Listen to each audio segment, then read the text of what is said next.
Empoderar os africanos, estabelecer a segurança regional, promover a prosperidade num continente com razões demográficas para ter esperança. Em África, mais de 70% da população do continente tem menos de 35 anos de idade. No Mapa Mundo de hoje, parceria da TSF com o Instituto Português de Relações Internacionais, duas investigadoras do IPRI, Ana Santos Pinto e Alexandra Magnólia Dias.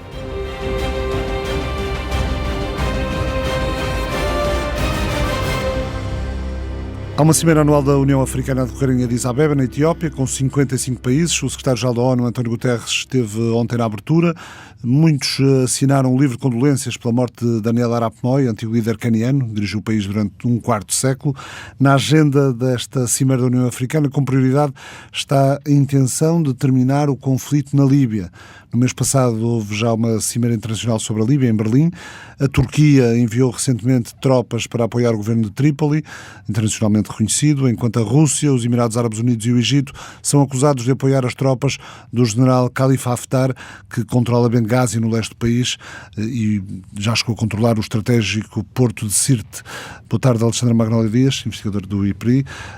Alexandra, como é que vê o conflito na Líbia atualmente? Pois o conflito na Líbia foi uma das prioridades estabelecidas agora com a tomada de presidência pela África do Sul. Cyril Ramaphosa diz precisamente que as duas prioridades são a Líbia e o Sudão do Sul, e recordo que aqui uma das decisões que sai, ou dos apelos que sai da Cimeira da União Africana para o Secretário-Geral das Nações Unidas é precisamente a possibilidade de maior envolvimento da organização continental na mediação do processo de paz na Líbia e na resolução do conflito na Líbia. Falou-se da possibilidade de uma força de manutenção da paz da União Africana na Líbia. Guterres entende, e disse ontem na capital etíope, que estas missões de manutenção da paz devem ter um mandato mais forte, mas será possível conseguir eficácia numa eventual missão da União Africana na Líbia quando já há tantos atores externos envolvidos? A situação na Líbia tem sido das mais complexas, quer em termos da própria União Europeia, com posições díspares entre os seus Estados-membros. Em termos da própria intervenção na Líbia, a própria União Africana adotou uma posição contrária àquela que viria a ser seguida e, de certa forma, foi privilegiada a posição da Liga dos Estados Árabes. Recordo aqui que a União Africana tem alguma experiência em termos de operações de apoio à paz, quer operações de apoio à paz por si lideradas, tais como o caso da AMISOM na Somália, quer no que toca operações de apoio à paz híbridas, o caso da operação de apoio à paz no Sudão, pelo que a contemplarmos esta hipótese, nunca será uma operação de apoio à paz apenas da União Africana. Seria sempre uma operação de apoio à paz contemplada com o mandato das Nações Unidas ou com o apoio das Nações Unidas. Ana Santos Pinto, boa tarde. Faz falta uma força de intervenção rápida africana, coisa que não existe em contexto europeu, por exemplo? Eu acho que, no caso, aplicando àquilo que é a dimensão da Líbia, faz falta, nesta altura, um processo de paz. E aquilo que referias em relação ao empoderamento, o que está em causa é, de facto, a União Africana a dizer está a decorrer um processo, face a um conflito que é um conflito que afeta significativamente a segurança do continente africano, e os parceiros africanos não estão envolvidos. E a União Europeia teve, ainda na presidência portuguesa em 2007, fez a nova arquitetura de paz para a África e a noção da formação e da capacitação e da participação em missões conjuntas entre Estados africanos, Estados europeus, no contexto das missões das Nações Unidas. E aquilo que a União Africana diz é: nós somos capazes e queremos demonstrar que somos capazes de contribuir de uma forma muito ativa para aquilo que é a segurança no próprio território. Agora, quando se aplica uma missão, é necessário perceber o que é que se está a tentar pacificar. E no caso particular da Líbia, a intervenção de atores externos que estamos a assistir não inclui, exceção feita ao caso do Egito, que está no norte da África, não inclui estes parceiros africanos e, portanto, são eles que, de alguma maneira, estes atores externos que vão da Turquia aos países do Golfo, designadamente os Emirados Árabes Unidos, o Qatar, a Rússia, a França, a Itália, portanto, há uma série de atores que não são atores do continente africano e que estão, de uma forma ou de outra, muito presentes no conflito da Líbia. E se olharmos um bocadinho para trás, e estamos a falar ao tempo do Coronel Gaddafi, o Coronel Gaddafi era o líder do norte da África, o único que olhava para a África subsaariana. Era um panafricanista. Era um panafricanista, ao contrário de todos os outros, e aliás os Estados do norte da África não tinham as relações políticas com o Coronel Gaddafi com a mesma intensidade, exatamente porque o consideravam virado para o continente africano e não a excepcionalidade do norte da África virado para aquilo que fosse o Médio Oriente ou o continente europeu. E isto explica muito estas dinâmicas, até mesmo quando falamos não só da dimensão da instabilidade do conflito, mas do ponto de vista migratório. Porque se a União Europeia está, de facto, preocupada com as migrações, o maior volume de fluxos migratórios está dentro do continente africano, e a África do Sul tem um nível de migração e de recepção de migrantes, como muitos outros países africanos, muito mais intensos do que alguma vez chegaram às fronteiras da Europa. Portanto, é natural que a União Africana tenha esta preocupação, que queira garantir aquilo que é a sua presença no processo de decisão e, mais do que isso, que queira demonstrar que nós somos uma organização que é capaz de assumir, desculpa a expressão, as rédeas daquilo que, do ponto de vista narrativo, nos têm dito, que é a arquitetura de paz africana. Mas não pode ser tarde demais, dada a multiplicidade de atores que já estão lá no terreno? Eu acho que estamos a falar de duas dimensões diferentes. Uma é aquilo que é o caso específico da Líbia, e o Sudão do Sul é outro dos conflitos e que, se calhar, envolve e tem um envolvimento e uma participação diferente do ponto de vista da União Africana. Um é o caso específico da Líbia, que é muito complexo, que tem uma participação de atores externos bastante mais significativa do que em outros casos do continente africano. Mas se nós olharmos, por exemplo, para o mecanismo do G5 Sahel, com a participação que tem dentro dos países do Sahel e a forma de integração, e se olharmos para outras iniciativas na África subsaariana, nós percebemos que existe essa capacidade, mas isto também é uma ponderação de quem é que participa e o nível de poder de decisão que tem. O que os africanos estão a dizer, os países africanos, os seus representantes, é: bom, se a vossa narrativa é assumam as responsabilidades, aqui estamos nós a querer assumir essa responsabilidade. A África do Sul não tem estado, ao longo dos anos, da última década, provavelmente, muito abaixo do seu peso em termos de atuação internacional. Será esta uma oportunidade que Cyril Ramaphosa tem enquanto líder da presidência da União Africana e, ao mesmo tempo, a África do Sul, nesta altura, até neste biénio, no Conselho de Segurança das Nações Unidas, não é uma oportunidade para a África do Sul se afirmar, quer em termos regionais, quer em termos de uma escala mais internacional? A África do Sul é uma potência regional africana que tem um conjunto de desafios internos aos quais é necessário prestar atenção, mas eu não me parece que possa perder esta oportunidade do ponto de vista da projeção internacional, até porque no panorama do continente africano, de facto, a África do Sul subsai como um parceiro que pode não ser reconhecido pelos outros parceiros africanos na mesma dimensão, mas do ponto de vista internacional, a visibilidade no Conselho de Segurança, a visibilidade na União Africana, dá-lhe essa capacidade de projeção, e eu acho perfeitamente normal que essa seja a estratégia a ser seguida pelo Presidente da África do Sul. Queria voltar a uma das questões suscitadas há pouco pela Alexandra Magalhães Dias, quando disse que, quando referiu a presença da União Africana em países como a Somália, sendo que, no caso da Somália, o contingente da União Africana tem sido acusado de mais do que tratar de implementar a paz, estar a ajudar a consolidar o poder do governo e estar a apoiar o governo. Isso depois não coloca questões em termos de neutralidade e da própria credibilidade da organização? Aqui no caso da AMISOM, eu recordo que este ano a grande temática da Cimeira era o silenciar as armas até 2020. É o mote desta Cimeira da União Africana. É o mote, e já era um mote que vinha a ser trabalhado há vários anos. E, paradoxalmente, o que é que nós assistimos? Por um lado, assistimos a uma baixa do número de fatalidades, do número de baixas associadas a ataques perpetrados por Al-Shabaab. Até 2019, o número de baixas associados a ataques violentos, terroristas, metade era causado pela Al-Shabaab. O que nós assistimos agora em 2019, isto é preocupante e paradoxal, foi uma multiplicação dos teatros de conflitos, foi um aumento desse número de baixas para mais de 10.460 baixas. O número de baixas, e é aqui que eu quero ligar com a AMISOM, o número de baixas perpetradas pela Al-Shabaab, por ataques perpetrados pela Al-Shabaab, diminuiu.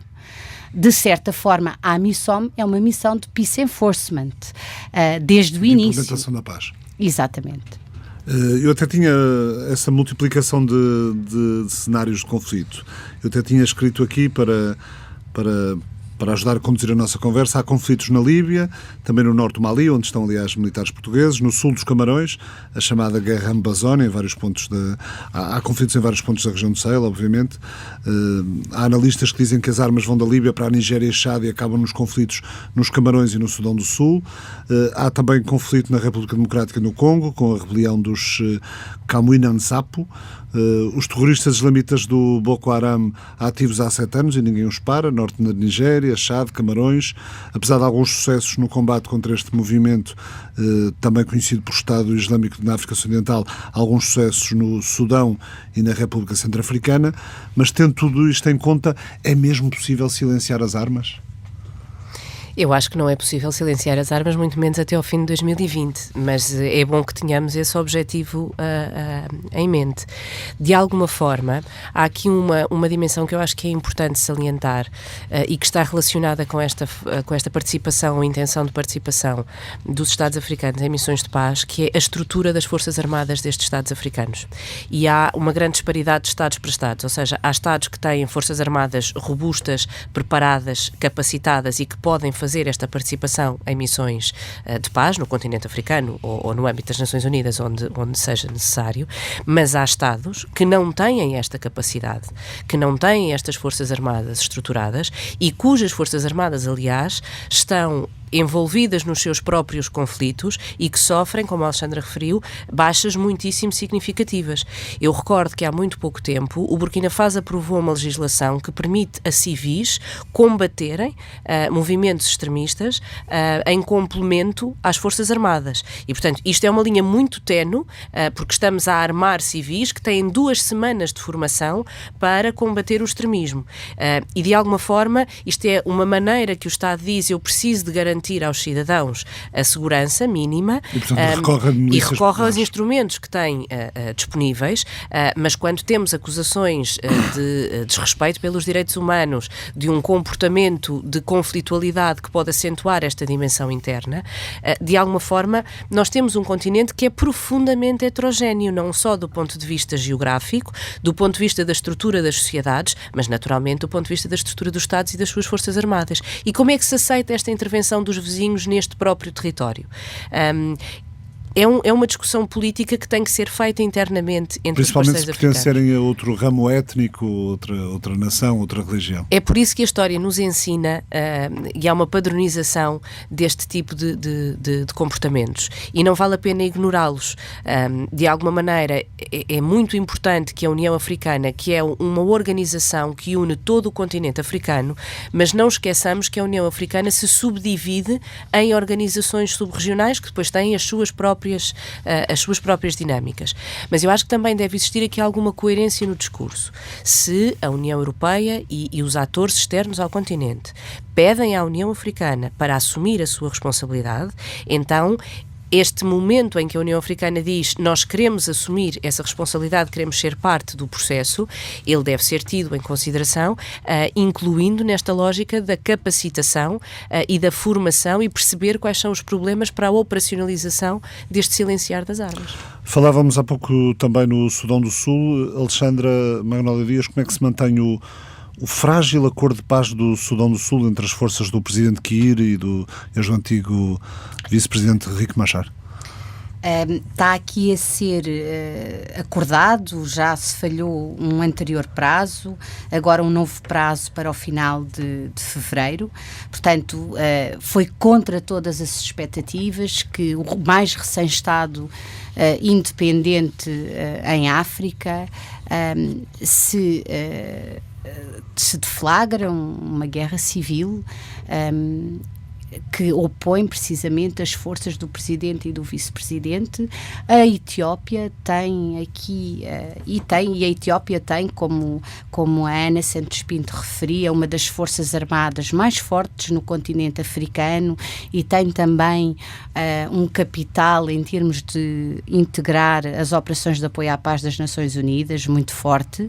A Etiópia tem tido um papel muito importante na mediação, quer no Sudão do Sul, e também teve um papel importante em termos da criação das próprias Forças Armadas do Sudão do Sul. Temos aqui uma grande expectativa para que se consiga chegar finalmente a um acordo entre estes dois líderes, mas vamos ver, é uma situação que está ainda numa evolução algo frágil. Vamos ver como é que esta situação se vai desenrolar.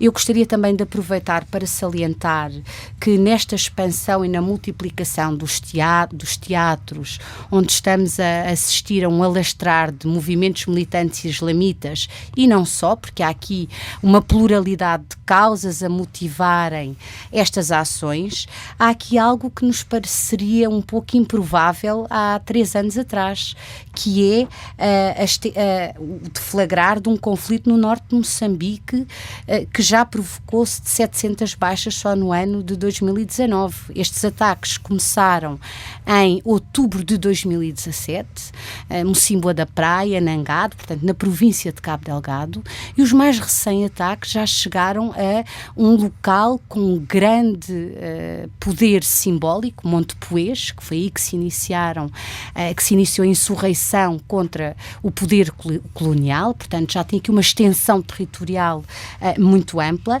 e há aqui uma pluralidade de causas. E recordo que também à beira da Cimeira este foi um dos principais cenários de conflito que inquietou os líderes africanos, para além do Lago Chad, do Sahel, do norte da África.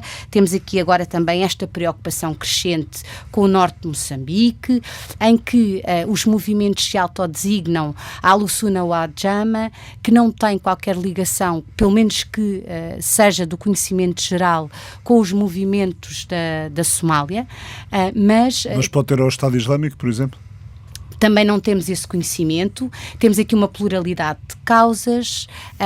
Os insurretos, digamos assim, são motivados quer por clivagens étnicas, económicas. Esta tem sido uma região marginalizada, negligenciada, com uma reduzida presença do Estado, e desde a exploração e descoberta de vastos depósitos de gás coincidiu com a eclosão desta insurreição, mas que tem vindo a aumentar. E aqui importa tocar então na questão fundamental no combate ao extremismo em África e aquilo que temos aprendido, que tem sido a própria resposta à intensificação do extremismo violento em África, tem contribuído para a intensificação do fenómeno. Recordo aqui também que quando a França...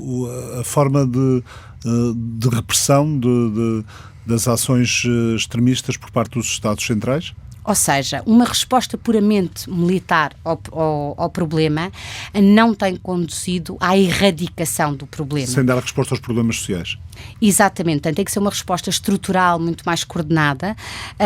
Recordo que o secretário-geral das Nações Unidas colocava então como principais prioridades não só o combate ao extremismo violento, mas também ligado aos objetivos do desenvolvimento sustentável, terem atenção à crise climática e ter também em atenção a erradicação da pobreza.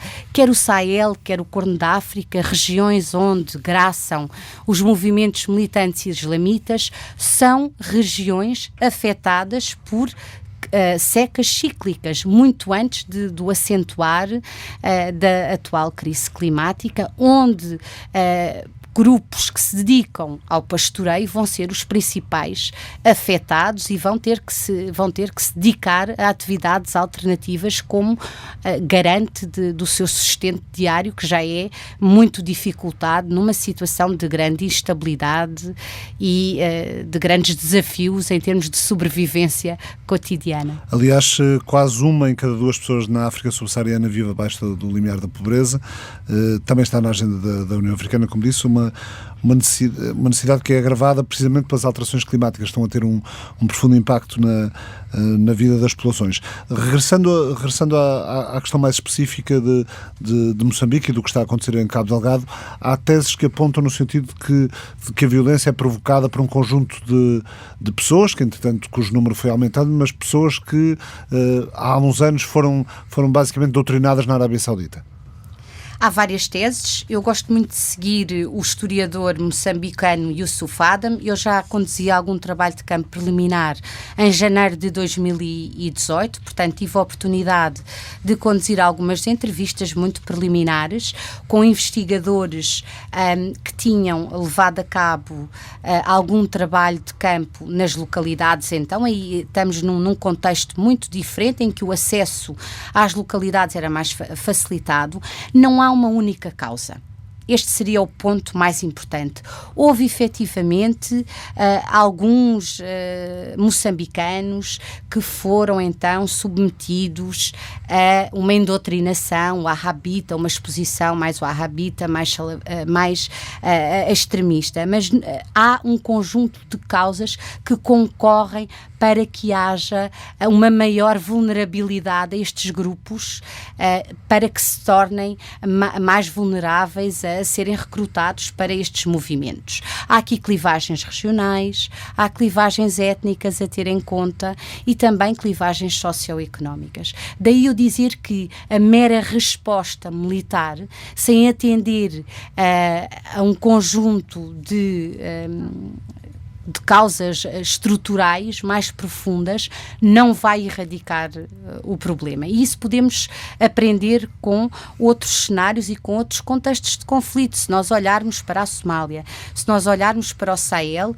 quando os franceses chegam em 2013, os franceses foram bem recebidos, eram tidos como salvadores. Em 2019, os franceses no âmbito da Operação Barkhane no Sahel, e a maior intensidade do conflito foi transferida do Mali para o Burkina Faso, já sofreram 17 baixas, e na última cimeira de emergência, que foi uma cimeira extraordinária, que foi convocada para dezembro de 2019, os franceses já foram chamados de força de ocupação. Portanto, há aqui também situações muito dinâmicas a ter em conta, e nada nos faria esperar, no início de outubro de 2017, que a situação no norte de Moçambique iria desembocar neste número de baixas que estamos a assistir atualmente, e ao recurso a táticas impensáveis, em que desde lançarem crianças para caldeirões de água quente até cortar cabeças, portanto, táticas que seriam impensáveis e que tem sido uma evolução de recurso a táticas cada vez mais violentas e mais extremistas. Outro conflito no continente africano, um diferente, fronteiriço, digamos, entre o Ruanda e o Uganda. Vai haver uma nova cimeira regional no final da próxima semana. Isto foi confirmado pelo chefe de Estado angolano, João Lourenço, em Addis Abeba, sobre os esforços de pacificação da região dos Grandes Lagos. Para pôr fim ao conflito na fronteira, voltam então as partes a reunir-se sob mediação de Angola e da República Democrática do Congo, na cidade de Katuna, no Uganda, na fronteira com Ruanda, na sexta-feira, dia 21, para avaliar as decisões tomadas em Luanda no princípio do mês.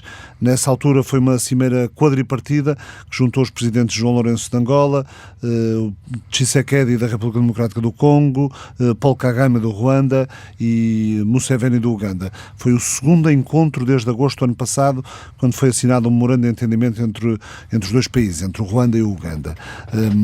Ana Santos Pinto, uma das questões sempre presentes em África é o facto dos conflitos fronteiriços terem frequentemente uma dimensão, pelo menos regional. Porque as fronteiras não são reconhecidas pelas populações da forma que a legitimidade que esse controle fronteiriço exigia. Mas, se me permitem, eu estava a ouvir com muita atenção o que a Alexandra estava a dizer. Eu acho que há aqui um elemento muito importante de todas estas causas, que é a completa ausência de redistribuição naquilo que é o papel do Estado. Ou seja, a partir do momento em que o Estado não tem contacto com a comunidade com a qual está a dirigir, porque não há presença do Estado no território. Mas mais do que isso, há uma ausência de redistribuição dos rendimentos em relação à população. A população procura uma outra alternativa. E muitas vezes esta forma e esta radicalização e a penetração dos movimentos extremistas resulta de uma completa ausência de eficácia na resposta do Estado e mais das pessoas sentirem que são invisíveis aos olhos do Estado e, portanto, têm aqui uma vulnerabilidade e uma capacidade de captação muito maior por parte destes movimentos extremistas. A Alexandra referia que há uma dimensão de paralelo entre a descoberta e o início da exploração de recursos naquela área regional e o acréscimo da violência e o recrudescimento de determinados movimentos. Muitas vezes isto acontece em várias áreas porque as pessoas veem que não vão ter o resultado daquelas, ou seja, não há uma melhoria da sua qualidade de vida e não há uma forma do Estado redistribuir a riqueza de uma maneira mais ou menos equitativa. E a mesma coisa no que diz respeito às fronteiras. Muitos destes Estados não têm a capacidade de controle de fronteiras e, portanto, não é possível olharmos para a questão da gestão de fluxos migratórios da mesma forma que olhamos noutras áreas regionais. Até porque as comunidades não reconhecem aquela linha de fronteira do ponto de vista histórico, do ponto de vista comunitário e porque há diferentes, como o caso que referiste, há diferentes no entendimento de qual é a linha de fronteira que deve ser aceite. E esta padronização significa que em todo o continente africano nós estamos a assistir a um conjunto de conflitos que, como a Alexandra bem referia, têm uma noção de evolução bastante mais intensa do que de diminuição. E, portanto, é esta atenção que é necessário termos, porque logo na tua introdução dizias, isto é um continente muito jovem, que tem uma capacidade de recursos naturais que é muito significativa, mas cuja dimensão do desenvolvimento económico e social está muito aquém daquilo que as populações estão à espera e os Estados não estão a ter a capacidade para responder e para redistribuir esta riqueza. Ou seja, nós temos aqui todas as condições para um acréscimo de conflitualidade, se não atendermos, como a Alexandra referia, às causas estruturais, porque a resposta militar é a mais fácil de ativar, mas é aquela que não tem a capacidade e a sustentabilidade de uma solução de médio e longo prazo. Sabemos que a região do Sahel é muito vasta. O Sahel atravessa a Gâmbia, Senegal, parte sul da Mauritânia, o centro do Mali, Burkina Faso, a parte sul da Argélia, do Níger, a parte norte da Nigéria e dos Camarões, a parte central do Chad, o sul do Sudão, o norte do Sudão do Sul e a Eritreia.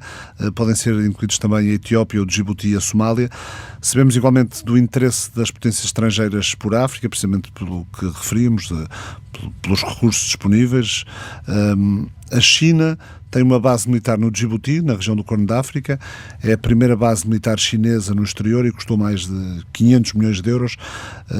Alexandra, a África também é palco para a projeção de poder, no caso a projeção de poder da China no Oceano Índico? Eu penso que aqui é muito interessante aprendermos com a China. A China tem aqui uma estratégia de longo prazo, bem pensada, bem estruturada, não só para a África, para esta região do Corno da África. De certa forma, a criação desta primeira base militar no Djibouti faz parte das novas rotas da seda da China.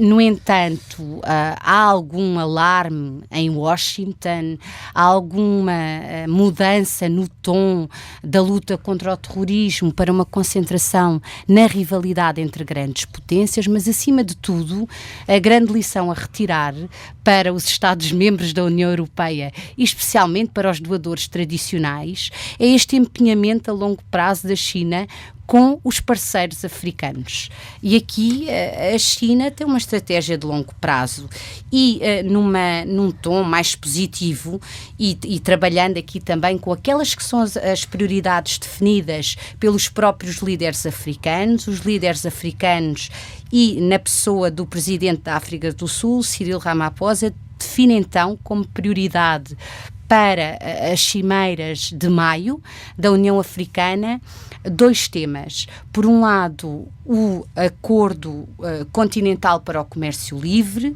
e a resolução dos conflitos. E correspondendo aqui a uma visão liberal, ou seja, o incremento, a implementação de acordos que permitam a circulação de bens e pessoas, de certa forma, vão propiciar a diminuição de conflitos ou vão constituir um incentivo, um estímulo para que não haja tanta ocorrência de conflitos. Esta seria a nota positiva, um pouco em contraponto a este número preocupante de aumento de baixas associadas a conflitos, de multiplicação de teatros afetados pela propagação de movimentos militantes islamitas. Já os Estados Unidos, a doutrina atual da política americana para a África é de John Bolton, antigo Conselheiro Nacional de Segurança. Aparentemente passa muito mais pela competição com as outras grandes potências, China e Rússia, do que propriamente pela ajuda ao desenvolvimento. Bolton anunciou na altura o plano Prosper Africa, aliás apresentado em Moçambique em junho do ano passado, apoiando os investimentos americanos no continente, com o objetivo também de melhorar o clima de negócios na região, fazer crescer a classe média africana, mas isto foi há 14 meses. Entretanto, a Rússia já organizou uma cimeira com a África em que recebeu 43 chefes de Estado. O papel da China, a Alexandra falava dele há pouco, aliás o ministro dos Estrangeiros chinês fez em África a primeira viagem internacional deste ano. Macron tenta revitalizar as relações da França com a África Ocidental. Até o Reino Unido, com o Brexit ao colo, organizou uma cimeira de negócios em que recebeu 15 chefes de Estado africanos. Dizem os críticos da atual administração que o Prosper Africa é uma espécie de página estática no site do Departamento de Comércio e que o empenhamento americano em África é virtualmente não existente. Poderá ou não ser um erro estratégico da administração de Trump a abordagem que faz em relação à África? Bom, essa abordagem é coerente com o princípio transacional da dimensão de política externa norte-americana. De retirada, ou seja, de retração. Exato. Retração, por um lado, e prioridade àquilo que é a dimensão económica e do investimento. E, portanto, a dinamização e os benefícios que isso possa trazer para as empresas e para a economia da União dos Estados Unidos. Tomei boa nota da ausência da referência à União Europeia sobre esta matéria. O Presidente do Conselho Europeu, Charles Michel, disse ontem em Addis Abeba que a Europa quer olhar para a África com novos olhos, passando da abordagem da ajuda para a do investimento também. Exato. A União Europeia está a preparar uma estratégia para a África e está a preparar uma cimeira entre a União Europeia e a União Africana e portanto, desse ponto de vista, também é interessante nós tentarmos perceber qual é que é, e se é que existe uma alteração na visão europeia. Eu acho que há 3 pilares que a União Europeia tem que consagrar, é o pilar da segurança, o pilar do desenvolvimento e o pilar das migrações. Essas são as preocupações que a União Europeia tem em relação ao continente africano e é perceptível que os Estados Unidos se posicionem em relação ao continente africano face à presença dos outros poderes regionais, mas a União Europeia é a única que fornece o pacote completo, ou seja, desde a dimensão do apoio político-diplomático à dimensão do apoio ao desenvolvimento, ao treino, à monitorização e à capacitação dos Estados, e nem a China, nem a Rússia, nem os Estados Unidos, nenhum dos outros atores regionais tem esta capacidade tão holística, e por isso parece que a União Europeia tem que apelar à coerência das políticas. Tudo isto é muito bonito do ponto de vista do discurso e da narrativa, mas depois é muito mais difícil de operacionalizar, e eu não sei de facto o que é que vai sair do ponto de vista do conteúdo desta estratégia da União Europeia para a África, mas parece-me que é um erro estratégico. Como dizia Alexandre, a aprendermos com a China, é um erro estratégico para a União Europeia, para os Estados Unidos, não terem atenção àquilo que são as dinâmicas e o potencial de desenvolvimento do continente africano e a prioridade que deve ter nestas relações, não só na União Europeia no seu conjunto, como cada um dos Estados-membros da União Europeia, e no caso de Portugal, que tem a relação tradicional e um pilar tradicional da sua política externa com o continente africano. Aliás, amanhã no ISCTE vai ser apresentado um livro, Política Externa Portuguesa e África, Tendências e Temas Contemporâneos, editado por António Raimundo, da Universidade do Minho e do ISCTE, conta com o contributo de José Francisco Pavia, da Universidade de Lusíada, Alexandra Magnólia Dias, do IPRI, que está aqui connosco, Pedro Seabra, do ISCTE, Luís Bernardino, também do ISCTE, Luís Má, do ISEG, Clara Carvalho, do ISCTE, apresentação a cargo de Teresa Almeida Cravo, da Faculdade de Economia da Universidade de Coimbra. A África, a língua portuguesa, precisamente. Moçambique a tentar segurar a paz, para além da questão específica de Cabo Delgado que já referimos, a luta contra a corrupção em Angola, tudo mais tranquilo em Cabo Verde e São Tomé, principalmente depois de saber que o petróleo não é assim tanto quanto isso, e instabilidade política na Guiné. Analistas guineenses consideraram hoje que o ultimato dado em Addis Abeba pela CEDEAO, pela Comunidade Económica de Estados da África Ocidental, ao Supremo Tribunal de Justiça guineense para decidir até dia 15, este sábado, sobre o contencioso eleitoral, dizem esses analistas que é uma atitude, citados pela agência Lusa, é uma atitude inaceitável. Dizem que não faz sentido que uma organização como a CEDEAO possa ditar prazos a um órgão de soberania, como é o caso do Supremo Tribunal de Justiça. Mas também, Alexandre, é natural o cansaço regional com a confusão política guineense. Sim, o cansaço é normal, como também é expectável, digamos assim, a tomada de posição por parte dos líderes guineenses face à comunidade regional. Analistas guineenses, protagonistas guineenses, têm diversas tomadas de posição face ao papel da organização regional. E há alguns que concorrem em sustentar a tese de que o papel da CEDEAO nem sempre tem sido como facilitador, digamos assim, na resolução do conflito. Digamos que a própria CEDEAO, enquanto organização regional, e no caso da Guiné-Bissau, tem tido um papel algo paradoxal, dependendo dos protagonistas com os quais tentemos perceber o desenrolar da situação. A Guiné-Bissau, muitos tentam comparar a Guiné-Bissau a um potencial Estado falhado. É efetivamente... Chegou a estar nessa lista no Departamento de Estado por causa da questão do narcotráfico. Ou seja, estes rótulos de narcotráfico, de Estados falhados, acima de tudo o que nos interessa é compreender as forças que estamos a ver em curso e que possam levar ou concorrer para uma desintegração do Estado. E essas forças que é preciso travar ou tentar mitigar, digamos assim.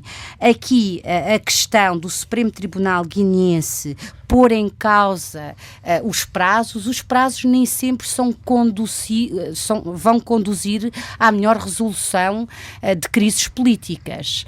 E aqui os atores internos precisam sim de esforços que ajudem a resolver o conflito e não de prazos propriamente ditos. Eu acho que aqui será mais uma posição conciliadora. Se a experiência nos pode ensinar algo, é que a imposição muitas vezes de prazos externos muitas vezes não vem facilitar a resolução de crises políticas. Só para situar os ouvintes sobre o que está acontecendo na Guiné, o Supremo Guineense está a analisar um pedido de anulação das eleições presidenciais de 29 de dezembro, feito pelo candidato apoiado pelo PSGC, Domingos Simões Pereira, dado como derrotado pela Comissão Nacional de Eleições. O Maro Sissoko Embaló, apoiado pelo Movimento para a Alternância Democrática, MADEM G15, apontado como vencedor das eleições, ameaçou que vai tomar posse no dia 27, mesmo contra a vontade do Presidente do Parlamento. Embaló tem feito périplos por vários países africanos e europeus, defendeu ainda que neste momento é necessário fazer a guerra para que a Guiné-Bissau nunca mais fique refém de alguns países que disse estarão a manipular Domingos Simões Pereira, o candidato derrotado e que não aceita o resultado das eleições. Muito rapidamente, Ana Santos Pinto, a Guiné ainda suscita muita preocupação. Naturalmente que a Guiné suscita muita preocupação e não é só em razão daquilo que acontece neste processo eleitoral. Este processo eleitoral simplesmente reflete aquilo que são as dinâmicas de uma comunidade e uma conflitualidade interna que não se resolve com prazos e que não se resolve muitas vezes com esta forma de gerir o processo eleitoral. É muito continuada, é muito estrutural, é um Estado que não tem capacidade de exercício da soberania pelo seu território e a capacidade de responder àquilo que são as necessidades mais básicas da população do ponto de vista da saúde, do saneamento básico, da educação, etc. E, portanto, há todo um trabalho que é necessário fazer do ponto de vista estrutural e tudo o que se fizer para aumentar a tensão entre as partes que estão envolvidas terá certamente o efeito contrário e essa preocupação é natural que exista do ponto de vista regional e também do ponto de vista internacional. Ana Santos Pinto, Alexandre Magnólia Dias, muito obrigado por terem vindo à TSF. O Mapa Mundo regressa na próxima semana. Boa tarde.